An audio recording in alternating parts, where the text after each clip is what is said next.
புனித மார்ச் 19 புனித சூசேப்பர் திருநாள். தந்தையாகிய புனித சூசேப்பரை அனைத்து புனிதர்களையும் புண்ணியவான்களையும் விட அதிகமாக வணங்கி மேன்மைப்படுத்த வேண்டும்.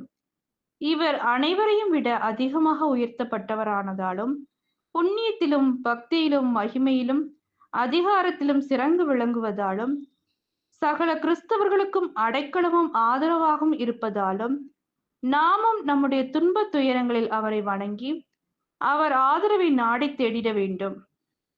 மரியன்னையின் கரங்களில் உயிர் விட்ட பாக்கியமும் நன்மரணத்திற்கு பாதுகாவலாக இருக்கும் மேன்மையும் உடையவராக இருப்பதாலும் அவரிடம் நாம் விசுவாசமும் நம்பிக்கை பக்தியோடு ஜெபிக்க கடமைப்பட்டுள்ளோம். சனிக்கிழமை மரியன்னைக்குரிய நாளாகும். புதன்கிழமையானது புனித சூசேப்பருக்கு ஒப்புக் கொடுக்கப்பட்டிருக்கிறது. மே மாதம் மரியன்னைக்கும் மார்ச் மாதம் புனித சூசேப்பருக்கும் குறிக்கப்பட்ட மாதங்களாகும். இந்த 31 நாட்களும் பக்தி முயற்சிகளில் ஈடுபட்டு இறைவனுக்கு ஏற்புடையவர்களாக வாழ முயற்சி செய்ய வேண்டும். இதனை கிறிஸ்தவ மக்கள் கடைபிடிக்க இது உதவுகிறது.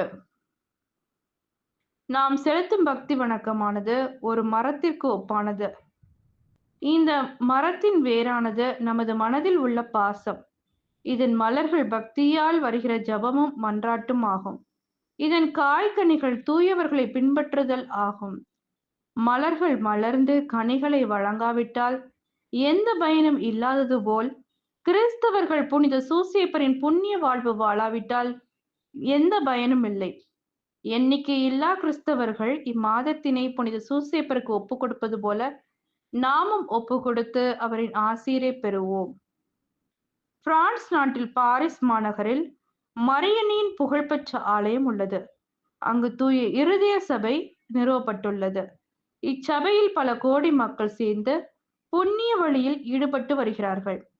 இம்மாதத்தில் புனித சூசேப்பரின் பீடம் அலங்கரிக்கப்பட்டு திருநாட்களை வெகு சிறப்புடன் நடத்தி வருவதோடு கிறிஸ்தவர்களை ஒப்புரவு அருட்சாதனம் பெற்று திவ்ய நற்கருணை உட்கொண்டு பக்தி முயற்சிகளில் ஈடுபட்டு வந்தார்கள்.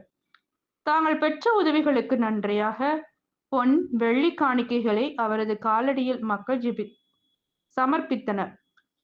மக்கள் அவரிடம் பக்தி கொண்டு ஏராளமான வரங்களை பெற்று நன்மை அடைந்து வருகிறார்கள். நாமும் இறையாசிர் அதிகமாக கிடைக்கவும் பாவிகள் மனம் திரும்பவும் அனைத்து மக்களும் கிறிஸ்துவை வழிபடவும் நமக்கு தேவையான வரங்கள் கிடைக்கவும் புனித சூசேப்பரை மன்றாடுவோம்.